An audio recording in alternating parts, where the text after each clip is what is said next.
आज हम स्टार्ट करते हैं पॉलिटी का सेकंड लेक्चर, जिसमें हम कवर करेंगे fundamental rights, fundamental duties and DPSP.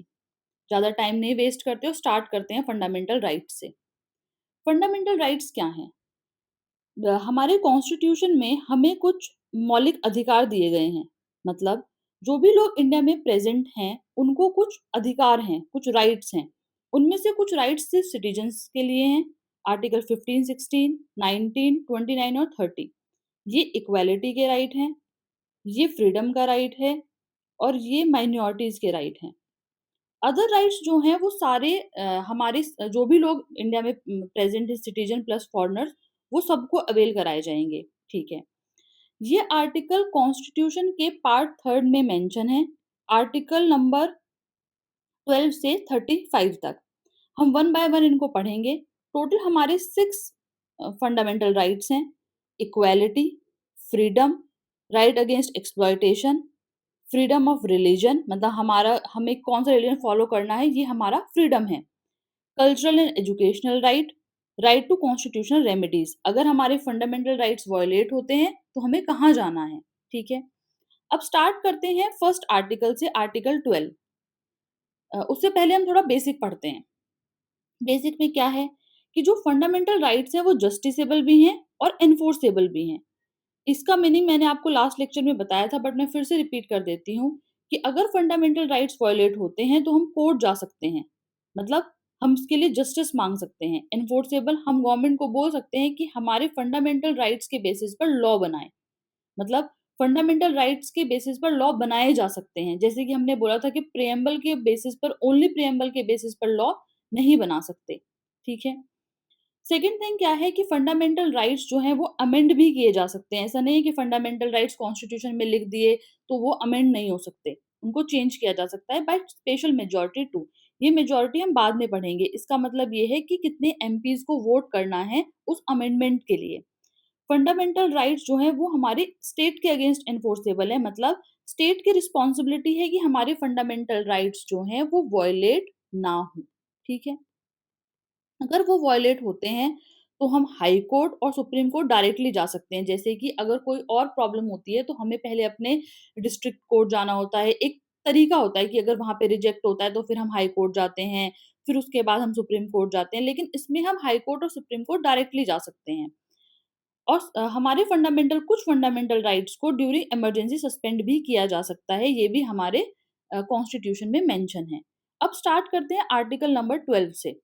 Article number 12 में डेफिनेशन ऑफ स्टेट गिवन है। मतलब कि स्टेट क्या है, मतलब जिसके अगेंस्ट ये फंडामेंटल राइट्स एनफोर्सेबल हैं, वो है क्या एग्जैक्टली exactly? मतलब स्टेट में कौन कौन इंक्लूड होता है। सारी authorities, government, central government, state government, सारी लोकल अथॉरिटीज जितने भी हैं वो सब इंक्लूड होते हैं। इवन जुडिशरी भी इंक्लूड होती है। जुडिशरी का जो एडमिनिस्ट्रेटिव पार्ट है वो स्टेट में इंक्लूड होता है। लेकिन जो जुडिशरी का जुडिशियल पार्ट है, मतलब जो फैसला देता है, वो स्टेट में इंक्लूड नहीं होता। बिकॉज अगर वो इंक्लूड हो जाएगा, उसके भी अगेंस्ट हमारे फंडामेंटल राइट्स एनफोर्सेबल होंगे, तो वो जुरिस्डिक्शन नहीं दे सकता। 13th आर्टिकल ये कहता है कि मतलब ये थोड़ी सी टफ लैंग्वेज है, लॉज इनकंसिस्टेंट विद और इन डेरोगेशन ऑफ फंडामेंटल राइट्स। मतलब क्या है इसका एग्जैक्टली कि फंडामेंटल राइट्स को वायलेट करने वाला कोई भी लॉ जो होगा वो वॉइड हो जाएगा। मतलब कि उसकी कोई एप्लीकेबिलिटी नहीं होगी। कोई भी लॉ, ऐसा लॉ नहीं बनेगा जो हमारे फंडामेंटल राइट्स को वायलेट करे। ठीक है। अब हम अपने जो हमारे फंडामेंटल राइट्स हैं 6, उनको वन बाय वन पढ़ेंगे। पहला है right to equality. Right to equality में 14th आर्टिकल कहता है कि इक्वालिटी बिफोर लॉ, मतलब लॉ के सामने सब इक्वल हैं। अब मान लो किसी इंसान को कम रिसोर्सेज अवेलेबल हैं, कम अपॉर्चुनिटीज अवेलेबल हैं, तो हम उन लोगों को स्पेशल क्या कहते हैं, स्पेशल अटेंशन दे सकते हैं। इक्वालिटी कब होगी? जब लेस रिसोर्सेज वाले लोगों को ज्यादा इंपॉर्टेंस दी जाएगी। मतलब रिजर्वेशन का कॉन्सेप्ट इसी से आया कि equality before law, equal protection of law. मतलब हम सामने वाले, मतलब लॉ के सामने सब बराबर हैं और हम सबके जितने भी लॉज हैं उनको इक्वली प्रोटेक्ट करेंगे। ठीक है। तो इससे क्या कॉन्सेप्ट आता है कि हम एडवांटेज दे सकते हैं वीकर सेक्शन को। 15th आर्टिकल क्या कहता है कि हम on the grounds of religion, race, caste, sex और प्लेस ऑफ बर्थ के आधार पे हम किसी को डिस्क्रिमिनेट नहीं कर सकते। आर्टिकल 16 इक्वल अपॉर्च्युनिटी की बात करता है। इक्वल अपॉर्च्युनिटी इससे भी रिजर्वेशन आता है कि हम अपॉर्च्युनिटी इक्वल देंगे। मान लो कोई इंसान शहर में रहता है, उसके पास सारी फैसिलिटीज़ हैं, जैसे कि हमारा जो इकोनॉमिक बेसिस पर इकोनॉमिक वीकर सेक्शन को हमने रिजर्वेशन दिया है, वो इक्वल अपॉर्च्युनिटी की बात करता है। मतलब हमारे जो रिजर्वेशन है इवन एससी, एसटी, ओबीसी, वो इन दोनों आर्टिकल्स के बेसिस पर ही है, 14 और 16। Abolition of untouchability. अनटचेबिलिटी ये स्टेट के रिस्पेक्ट में भी है और इंडिविजुअल के रिस्पेक्ट में भी है। अगर कोई इसको प्रैक्टिस करता है तो वो एक पनिशेबल ऑफेंस है in accordance with the law. मतलब लॉ के आधार पे जिससे हमें मतलब जिससे हम पनिशमेंट देते हैं, उस लॉ के बेसिस पर हम पनिशमेंट दे सकते हैं। ऐसे लॉज बना सकते हैं जो अनटचेबिलिटी को अबॉलिश करें। नेक्स्ट है अबॉलिशन ऑफ टाइटल। मतलब आप अपने नाम के सामने कोई टाइटल नहीं लगा सकते। एकेडमिक और मिलिट्री टाइटल्स अलाउड हैं, लेकिन ये नहीं कि आप कोई फॉरेन से टाइटल लेकर आ गए और अपने नाम के सामने लगा के घूम रहे हो, वो अबॉलिश है। तो राइट टू इक्वालिटी में हमारे टोटल 5 आर्टिकल्स हैं, आर्टिकल 14, 15, 16, 17 और 18। ठीक है? क्वेश्चन किस तरह से आते हैं? या तो नंबर आ जाएगा कि आर्टिकल 15 में क्या मेंशन है। वैसे बेसिकली ये आते हैं कि कौन से पार्ट में फंडामेंटल राइट्स प्रेजेंट हैं, कौन से आर्टिकल्स जो हैं क्या कहते हैं राइट टू इक्वालिटी को मतलब राइट टू इक्वालिटी के अंडर कौन से आर्टिकल्स हैं, इस टाइप से क्वेश्चंस आते हैं। नेक्स्ट हम पढ़ते हैं right to freedom. Right to freedom के जो आर्टिकल्स हैं वो 19 से 22 हैं। Protection of certain rights. Article 19 में क्या है कि हमें फ्रीडम है, freedom of speech, expression, freedom of freedom to assemble peacefully, freedom to form association, freedom of movement throughout India, the freedom to reside and settle in any part of the country, freedom to practice any profession or occupation। ये सारे freedom हमें article 19 में given है। लेकिन अगर इनमें से कोई भी फ्रीडम हमारा क्या कहते हैं पब्लिक अनरेस्ट करता है, तो वो वाला फ्रीडम जो है वो रिजेक्टेड है, मतलब उसको एक्सेप्ट नहीं किया जाएगा। जैसे कि सेडिशन, इस फ्रीडम इसके बेसिस पे क्या होता है, लोग कुछ भी बोल देते हैं। तो हेट स्पीच ये इश्यूज़ हैं।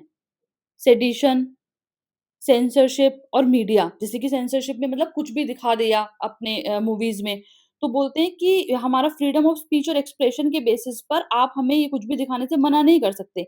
लेकिन जो भी चीज़ें कंट्री की कल्चर को हर्ट करती हैं या पब्लिक अनरेस्ट क्रिएट करती हैं, उन चीज़ों पे रोक लगाई जाएगी। तो ये इश्यूज़ हैं हमारे इस आर्टिकल के। और इसी आर्टिकल के कुछ डिराइव्ड राइट्स हैं, मतलब इसी के बेसिस पर फ्रीडम ऑफ स्पीच, फ्रीडम के बेसिस पर ही कुछ आर्टिकल्स को डिराइव किया गया है। ऐसे क्वेश्चंस भी आते हैं कि आरटीआई जो है वो किसका डिराइव्ड राइट है। राइट टू साइलेंस, अगर बोलने का अधिकार है तो चुप रहने का अधिकार भी है। राइट टू इंटरनेट भी इसी के अंदर है। ठीक है? अब है 20th article, protection in respect of conviction for offences. मतलब अगर हमने कोई मिस्टेक करी है तो हमें उसके बेसिस पर उसको कन्विक्ट करने के रिस्पेक्ट में हमें कुछ प्रोटेक्शंस अवेलेबल हैं।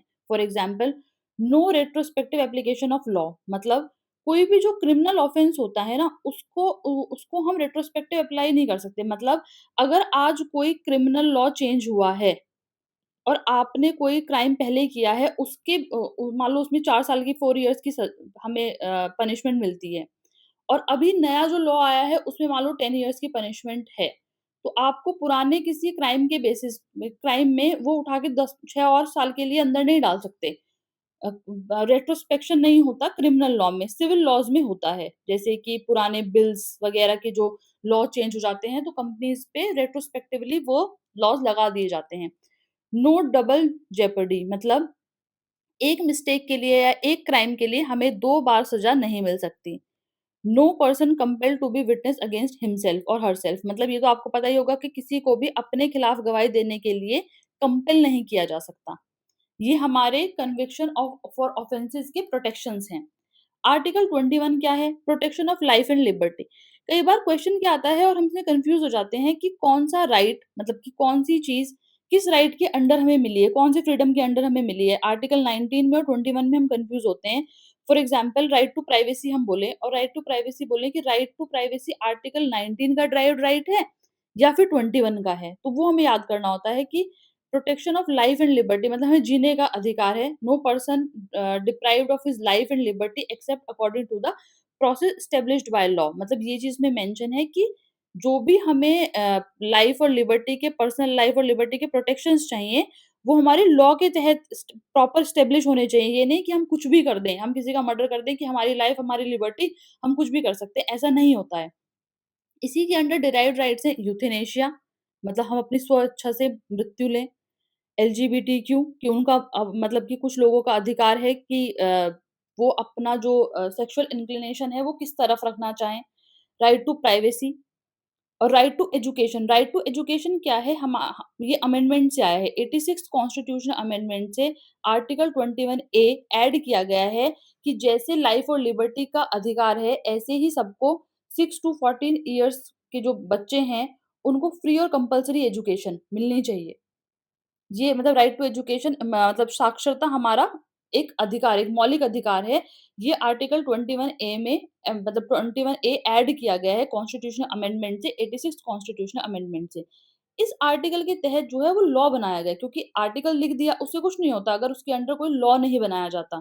तो राइट टू एजुकेशन एक्ट 2009 जो है, free and compulsory education up to primary level, ये राइट टू एजुकेशन क्या कहते हैं, हमारा जो फंडामेंटल राइट है उसके अंडर बना है ये वाला लॉ। अब है आर्टिकल 22। आर्टिकल 22 क्या है? Protection against arrest and detention in certain cases. मतलब अगर कोई अरेस्ट हो गया है तो उसे क्या-क्या प्रोटेक्शन अवेलेबल हैं।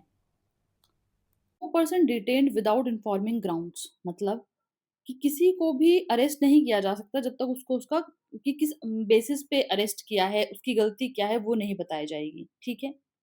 Right to consult to be defended using legal practitioner, मतलब कि उसको वकील दिया जाएगा, मतलब लॉयर दिया जाएगा, एक लीगल प्रैक्टिशनर दिया जाएगा अपने आप को डिफेंड करने के लिए। With in 24 hours produce before magistrate, 24 घंटे के अंदर उसको मजिस्ट्रेट के सामने पेश करना होगा। मतलब हमें ये हमारे अपने मतलब कि हमारे अधिकार हैं, protection against arrest and detention, कि हम ऐसे डिटेन नहीं कर सकते। हमें इन्फॉर्म करना पड़ेगा किस ग्राउंड पे हमें अरेस्ट किया है। एक लीगल प्रैक्टिशनर भी दिया जाएगा। 24 आवर्स के अंदर हमें मजिस्ट्रेट के सामने पेश भी किया जाएगा, ठीक है? लेकिन इसमें भी एक लूप होल है कि फर्स्ट एंड सेकंड अप्लाई नहीं होते अगर आप एनिमी एलियन हैं या प्रिवेंटिव डिटेंशन। एनिमी एलियन क्या है? जिस कंट्री से वॉर चल रही है, अगर आप उससे बिलॉन्ग करते हैं, तो आप एनिमी एलियन हैं। और प्रिवेंटिव डिटेंशन का मतलब होता है, प्रिवेंटिव डिटेंशन है कि अगर हम कंट्री की मतलब आपको पुलिस कंट्री की सिक्योरिटी के लिए क्राइम करने से पहले ही अरेस्ट कर ले, सस्पिशन के आधार पे। ये कॉलोनियल टाइम पे स्टार्ट हुआ था ये, मतलब ये अंग्रेज़ों ने स्टार्ट किया था और ये अभी भी प्रेवलेंट है कि क्या कहते हैं, अगर सस्पिशन के आधार पे आपको पुलिस अरेस्ट कर लेती है और ये एक एग्ज़ीक्यूटिव ही एक ऑर्डर पास कर देता है, ठीक है? और ये प्रिवेंटिव डिटेंशन आपको डिटेन किया जा सकता है 3 महीने के लिए बिना ट्रायल, मतलब बिना कोर्ट में पेश किए हुए आपको 3 महीने के लिए डिटेन कर सकते हैं। तो ये आपका जो राइट टू जो protection against arrest and detention in certain cases है, इसका लूप होल है ये लास्ट वाली जो स्टेटमेंट है, ठीक है? तो फ्रीडम के राइट्स हमने पढ़ लिए, इक्वालिटी के राइट हमने पढ़ लिए। हाँ, इस तरह का क्वेश्चन भी आता है कि हमें किस तरह की इक्वालिटी अवेलेबल है? हमें सोशल इक्वालिटी, सामाजिक इक्वालिटी, ना कि इकोनॉमिक इक्वालिटी नहीं हमें मिलती है, हमें एजुकेशन मतलब हमें समाज की इक्वालिटी मिलती है। इकोनॉमिक, पॉलिटिकल इक्वालिटी की नहीं, सिर्फ सोशल इक्वालिटी की बात करते हैं फंडामेंटल राइट्स। नेक्स्ट हम पढ़ते हैं right against exploitation. Article number 23 कि prohibition of traffic in human beings and forced labour, मतलब कि अगर फोर्स्ड लेबर या आप ह्यूमन ट्रैफिकिंग कर रहे हैं, तो वो एक offence, punishable offence in according with the law. 24th prohibition of employment of children, जो अंडर एज 14 एज के जो चिल्ड्रन हैं उनको फैक्ट्रीज या माइंस में काम नहीं कराया जाएगा, उसे प्रोटेक्ट करा जाएगा। ये है आपका आर्टिकल 24। इसी आर्टिकल के बेसिस पर चाइल्ड लेबर एक्ट बना। क्योंकि मैंने आपको बताया था कि जो आर्टिकल्स हैं, जो भी हमारे राइट्स हैं, अगर वो आर्टिकल में सिंपली मेंशन है, तो वो उनकी कोई एप्लीकेबिलिटी नहीं जब तक उनके बेसिस पे लॉ ना बनाया जाए। मतलब ये आपकी एक तरह से गाइडिंग प्रिंसिपल्स हैं कि इनके बेसिस पे आपको लॉज़ बनाने हैं और ये आपको ये वाले राइट्स, ये अधिकार आपको मिलने चाहिए, ठीक है? राइट अगेंस्ट एक्सप्लॉइटेशन भी हो गया। अब नेक्स्ट है right to freedom of religion. Freedom of religion मतलब आर्टिकल 25 कहता है कि आपको freedom of conscience, free profession, practice and propagation of religion, मतलब आपका जो कंसाइंस कहे आप वो रिलीजन फॉलो कर सकते हैं, प्रैक्टिस, प्रोफेशन कर सकते हैं। Freedom to manage religious affair, ठीक है, आपको फ्रीडम है कि आप गणपति पूजा कर सकते हैं, जो भी रिलीजियस अफेयर्स हैं वो फ्रीडम है आपको। फ्रीडम एज़ टू पे tax for promotion of any particular religion, मतलब रिलीजियस इंस्टीट्यूशंस जो होते हैं वो टैक्स पे नहीं करते गवर्नमेंट को। Freedom from attending religious instruction, no religion in government school, मतलब कि कोई भी रिलीजन गवर्नमेंट स्कूल में नहीं पढ़ाया जाएगा। School and colleges of any board can't compel any religious activity, मतलब कि कोई भी स्कूल और कोई भी जो बोर्ड है वो कोई रिलीजियस एक्टिविटी आपको कंपेल नहीं कर सकता, मतलब आपको अपना रिलीजन चुनने का पूरा अधिकार है। बेसिकली इस पे ज्यादा डिटेल में क्वेश्चंस नहीं आते, बस यही पूछ सकते हैं ज्यादा से ज्यादा कि कौन से जो राइट्स हैं वो रिलीजन वाले हैं 25th से लेकर 28 तक, बस इतना ही क्वेश्चन इसमें आता है। नेक्स्ट है कल्चरल एंड एजुकेशनल राइट, मतलब ये कल्चरल और एजुकेशनल राइट क्या है? ये माइनॉरिटी के कल्चर को बचाने के लिए मतलब इनकी इम्पोर्टेंस है, हमारा जो माइनॉरिटीज़ है, उनका कल्चर बचा रहे, ठीक है? तो protection of interest of minorities, अगर ये पूछा जाए कि कौन से राइट्स जो हैं वो माइनॉरिटी के हैं, तो 20 आर्टिकल नंबर 29 और 30 कि हमें माइनॉरिटी को कंज़र्व करना है, लेकिन हमारी जो माइनॉरिटी टर्म है, वो कॉन्स्टिट्यूशन में डिफाइन नहीं है। हम जो अभी लेके चलते हैं वो लैंग्वेज के लिंग्विस्टिक माइनॉरिटी और रिलीजियस माइनॉरिटी को लेके चलते हैं। Right of minorities to establish and administer educational institution, मतलब माइनॉरिटीज अपने अपने जो क्या कहते हैं एजुकेशनल इंस्टीट्यूशन है, उन्हें स्टेब्लिश भी कर सकती है और एडमिनिस्टर भी कर सकती है। इसका बेसिक सिंपल मतलब ये है जिससे कि उनका कल्चर जो है वो प्रोटेक्ट रहे। आर्टिकल 31 जो है वो हट चुका है, वो हमारे नॉर्मल राइट्स में चला गया है। 44th कॉन्स्टिट्यूशन अमेंडमेंट से पहले हमारे पास राइट टू प्रॉपर्टी भी था। अब ये एक स्टैट्यूटरी राइट है, ठीक है? राइट टू कॉन्स्टिट्यूशनल रेमेडीज में आर्टिकल 32 से 35 तक आर्टिकल्स हैं, लेकिन इंपॉर्टेंट आर्टिकल जो है वो 32 ही है, उसके बाद के आर्टिकल्स इतने इंपॉर्टेंट नहीं है, तो हम 32 ही पढ़ेंगे।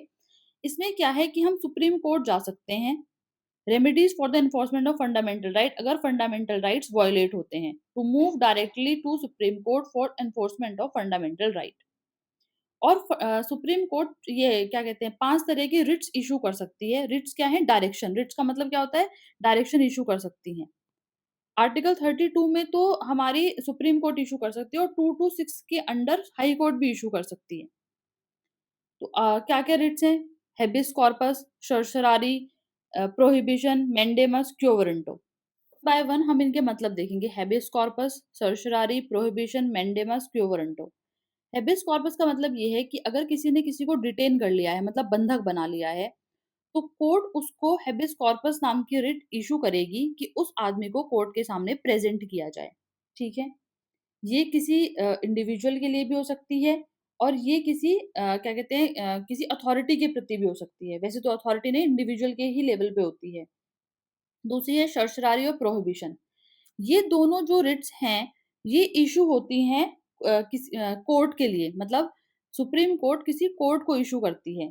जब सर्सरारी कब इश्यू होता है? अगर जो हमारा जो मतलब कि कोई स्मॉल कोर्ट, मतलब कोई दूसरी कोर्ट अगर कोई जजमेंट पास कर दे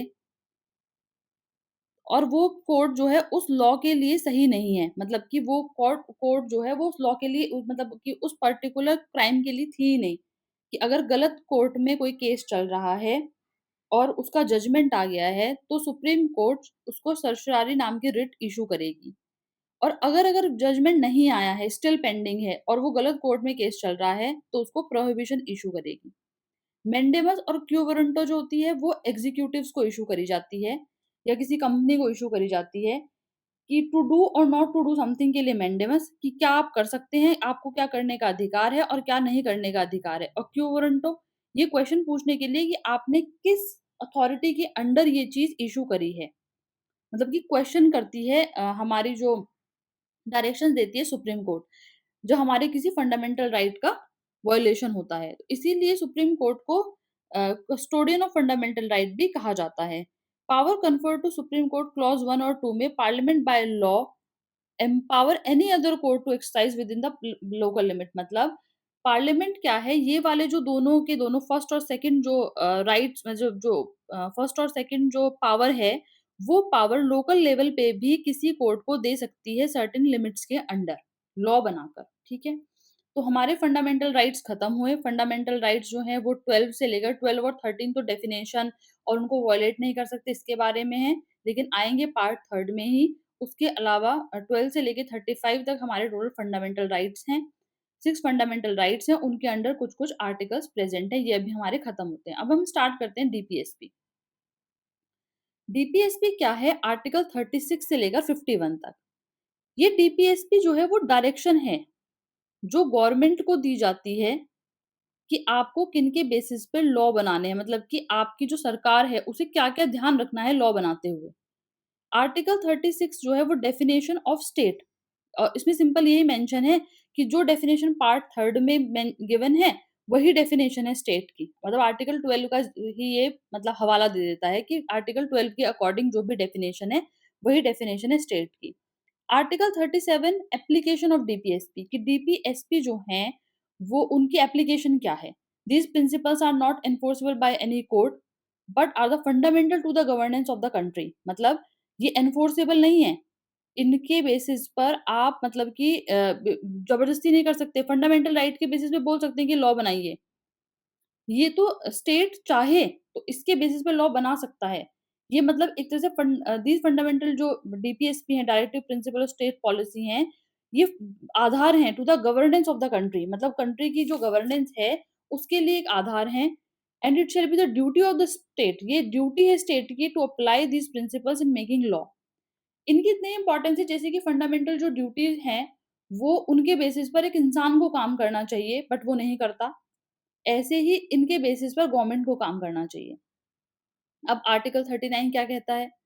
बेसिकली इसमें जो क्वेश्चन्स आते हैं वो ये आते हैं कि 42nd कॉन्स्टिट्यूशन अमेंडमेंट से क्या एडिशन हुए फंडामेंटल ड्यू मतलब इसमें डीपीएसपी में, 42nd से क्या हुए, 97th और 86th इसमें टोटल 4 बार कॉन्स्टिट्यूशन अमेंडमेंट हुआ, से चीज़ें ऐड हुई हैं।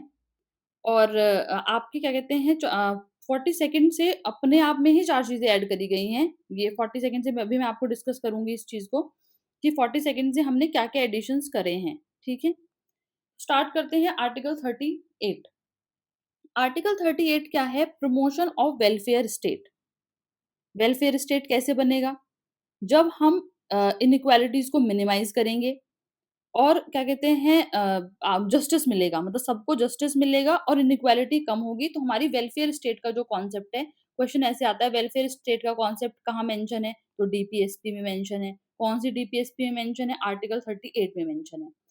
और उसमें जो ये वाला जो है जिससे जो ब्लू मार्क्ड है, ये 44th कॉन्स्टिट्यूशन अमेंडमेंट से ऐड करा है कि to minimise the inequality in income, status and facility, opportunities not just among individual but also the different groups. ठीक है?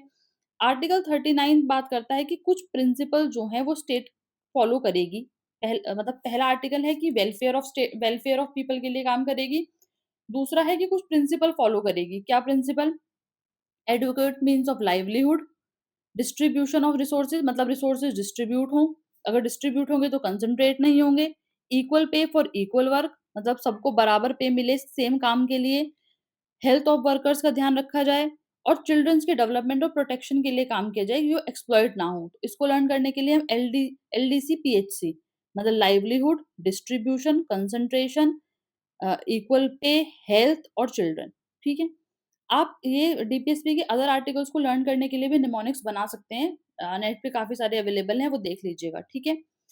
39 आर्टिकल 39 ए ये हमारा कॉन्स्टिट्यूशनल अमेंडमेंट से ऐड किया गया है equal justice and free legal aid. Free legal aid का मतलब क्या होता है?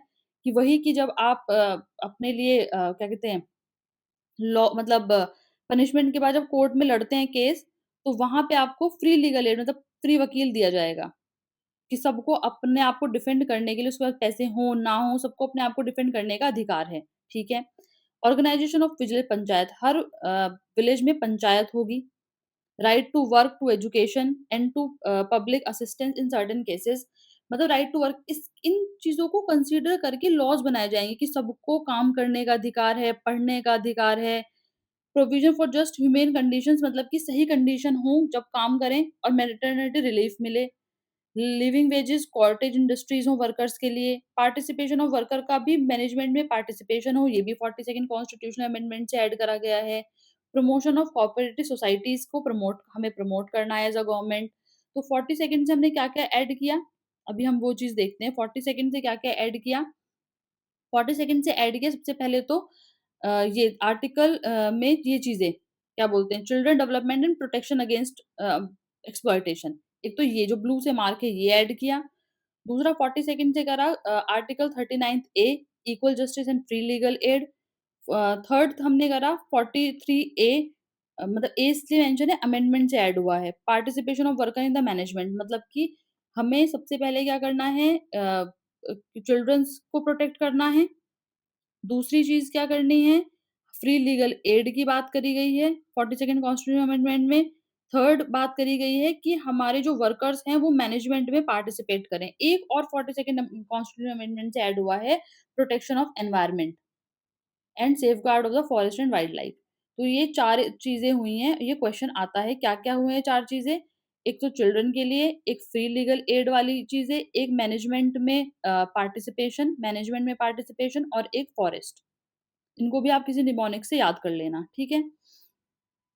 नेक्स्ट है 44th कॉन्स्टिट्यूशन अमेंडमेंट से हुआ है इनइक्वालिटी को मिनिमाइज़ करना और 86th कॉन्स्टिट्यूशन अमेंडमेंट से right to education. Right to education वाला जो कॉन्सेप्ट है वो उसके तहत हमारे डीपीएसपी में भी चेंज किया गया है, हमारे इसमें भी चेंज किया गया है, क्या बोलते हैं, फंडामेंटल राइट्स में भी चेंज किया है। तो ये आपको लर्न करना होगा। नेक्स्ट है कि आर्टिकल 44 यूनिफॉर्म सिविल कोड। ये अभी गोवा में है, गोवा में तो काफ़ी टाइम से है और यूके मतलब उत्तराखंड में भी ये चीज़ें अप्लाई हो गई हैं। यूनिफॉर्म सिविल कोड मतलब हमारा जो मैरिज का है और क्या बोलते हैं प्रॉपर्टी के जो राइट्स हैं, वो सारे अभी हमारे रिलीजियस बेस्ड हैं। वो सारे यूनिफॉर्म कर दिए जाएँ, ये है uniform civil code. Provision for free and compulsory education for children ये 86 कॉन्स्टिट्यूशन अमेंडमेंट से ऐड हुआ है। इसी के आधार पर राइट टू एजुकेशन एक्ट बना है। Promotion of education in economic interest of scheduled caste, scheduled tribe, OBC मतलब कि हमारे जो वीकर सेक्शन हैं सोसाइटी में, उनके प्रमोशंस की बात करी है। ड्यूटी ऑफ द स्टेट की ड्यूटी है nutrition, standard of living to improve public health, organisation of agriculture and animal husbandry to protect environment को प्रोटेक्ट करने वाले लॉज बनाएं। मॉन्यूमेंट को protection of monument and places and object of natural importance के जो monument को उनको protect करें। और सबसे 50th है कि judiciary separation of judiciary from executive मतलब जो लॉ को इम्प्लीमेंट करें। एग्जीक्यूटिव कौन होते हैं? इम्प्लीमेंट। लेजिस्लेटिव कौन होते हैं? जो लॉ बनाते हैं। एग्जीक्यूटिव जो इम्प्लीमेंट करते हैं। जुडिशरी जो चेक करती है। तो जो इम्प्लीमेंट करें और जो चेक करें वो सेपरेट हों। ठीक है? ये आर्टिकल 50 में मेंशन है। आर्टिकल 51 में क्या मेंशन है कि promotion of international peace and security मतलब इंटरनेशनल पीस और सिक्योरिटी को प्रमोट करे हमारी जो गवर्नमेंट है। मतलब ये सारी चीज़ें क्या है ये इन बेसिस पे गवर्नमेंट चीज़ों को मतलब लॉ बनाए और मतलब बट ये एनफोर्सेबल नहीं है। और ये वाली जो चीज़ें क्या है ये जितने भी आर्टिकल्स हैं ये फंडामेंटल राइट्स हैं, ये तो प्रोटेक्ट करने ही हैं। अगर ये वायलेट हो गए तो तो इंसान कोर्ट जा सकता है। ये तो एनफोर्स करने ही हैं, लेकिन ये वाली क्या है ये ड्यूटीज़ हैं गवर्नमेंट की, इनको भी फॉलो करें तो हमारा एक वेलफेयर स्टेट बन जाएगा, एक अच्छा स्टेट बन जाएगा। अब है फंडामेंटल ड्यूटी ऐसा तो नहीं है कि सिर्फ गवर्नमेंट की कुछ रिस्पॉन्सिबिलिटी है, कुछ यहाँ पे रहने वाले लोगों की भी रिस्पॉन्सिबिलिटी होंगी। ये fundamental duties 42nd constitution amendment से ऐड करी गई जब इंदिरा गांधी गवर्नमेंट थी।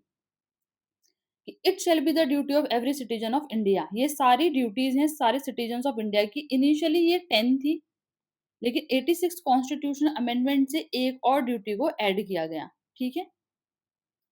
ये वही वाली है जिसमें राइट टू एजुकेशन एक्ट बना है। मतलब आप ये चीज़ बोल सकते हैं कि राइट टू एजुकेशन एक्ट बना है, आप ये चीज़ बोल सकते हैं कि मतलब कि 86 कॉन्स्टिट्यूशनल अमेंडमेंट से हमारे फंडामेंटल राइट, फंडामेंटल ड्यूटीज़ और डीपीएसपी तीनों इम्पैक्ट हुए हैं। तीनों में हमने एजुकेशन बच्चों की एजुकेशन वाली चीज़ को ऐड करा है। ठीक है। अब स्टार्ट करते हैं आर्टिकल 50 ए के सारे 10 प्रोविज़न थे और फिर 11th ऐड करा गया। 10 क्या हैं कि to abide by the constitution, respect its ideal institution, national flag, national anthem मतलब हमें क्या करना है, हमें अपने नेशनल फ्लैग की, नेशनल एंथम की और अपने मतलब कि हम अबाइड हैं कि हमें उसकी रिस्पेक्ट करनी है। हमें नेशनल स्ट्रगल फॉर फ्रीडम वाले लोगों को, बापूजी को हमें चेरिश करना है। कुछ लोग ऐसे भी लर्न करते हैं कि ए से अबाइड, बी से बापूजी, सी से कि centre to uphold and protect sovereignty, unity and integrity of India, D से to defend the country and render national service, मतलब हमें अपनी कंट्री को डिफेंड करना है और नेशनल सर्विस में पार्टिसिपेट करना है। ई से क्या है कि हमें ब्रदरहुड को प्रमोट करना है, हमें लड़ाई झगड़ा नहीं करना on the basis of religion, linguistic और रीजनल और सेक्शनल डाइवर्सिटी के बेसिस पे, क्योंकि हमारी इंडिया क्या है, बहुत डाइवर्स कंट्री है, तो हमें उसमें ब्रदरहुड का स्पिरिट दिखाना है और डिग्निटी ऑफ वुमेन को मेंटेन करना है, ठीक है? द वुमेन की डिग्निटी को मेंटेन करना है, बट ये चीज़ लोग ध्यान नहीं रखते। To value and preserve the rich heritage of our composite culture, मतलब कि हमारा जो कंपोजिट कल्चर है, मतलब हमारा कल्चर में एक चीज नहीं है, बहुत डिफरेंट कल्चर है, मतलब बहुत ज्यादा उसमें डिफरेंस है कल्चर में, उसको उसको प्रिजर्व करना है, उसकी रिच हेरिटेज को हमें प्रिजर्व करना है। हमें नेचुरल एनवायरनमेंट को प्रोटेक्ट करना है। कई बार ये पूछ लेते हैं कि एनवायरनमेंट जो है वो फंडामेंटल ड्यूटीज में भी है और डीपीएसपी में भी है। डीपीएसपी में भी हमने एनवायरनमेंट को प्रोटेक्ट करने की बात करी है, ठीक है? To develop the scientific temper, humanism and spirit of inquiry and person, मतलब हमें अपना साइंटिफिक टेम्पर को डेवलप करना है। हमें पब्लिक प्रॉपर्टी को सेफगार्ड करना है और स्ट्राइव टुवर्ड्स एक्सीलेंस, और एक्सीलेंस की तरफ बढ़ना है। Sphere of individual collective activity और national constantly rises to higher level and endure and achievement, मतलब हमें एक्सीलेंस की तरफ बढ़ना है एज इंडिविजुअल, ठीक है? और 11th हमने ऐड करी है कि हु इज़ अ पेरेंट और अ गार्डियन, उसकी ज़िम्मेदारी है कि अपने बच्चों को, मतलब क्योंकि ये इंडिविजुअल के लिए सारी ड्यूटीज़ हैं, उसकी रिस्पॉन्सिबिलिटी है कि वो अपने बच्चे को एजुकेशन की अपॉर्च्युनिटी को प्रोवाइड कराए। As of the case may be what between the age of 6 to 14 के बच्चों को एजुकेशन दिया जाए। इसी के बेसिस पर चाइल्ड लेबर मतलब कि चाइल्ड लेबर वाला, सॉरी नहीं, राइट टू एजुकेशन एक्ट आया है। तो अ, अब आपको ये समझ में आ गया, फंडामेंटल ड्यूटीज में 11 हैं, जो कि आर्टिकल 51 ए में है। फंडामेंटल राइट्स जो हैं वो मतलब फंडामेंटल राइट्स जो हैं वो 12 से 35 तक हैं पार्ट थर्ड में, और पार्ट फोर्थ में हमारे कॉन्स्टिट्यूशन के 36 से 51 तक डीपीएसपीज हैं। तो अभी ये खत्म, हम मतलब ये फिनिश हो गया। अब नेक्स्ट लेक्चर हम जल्दी लेके आएंगे। Thanks for watching and support me. Channel को सब्सक्राइब करो, लाइक करो और वीडियोस को शेयर करो। सी यू सून।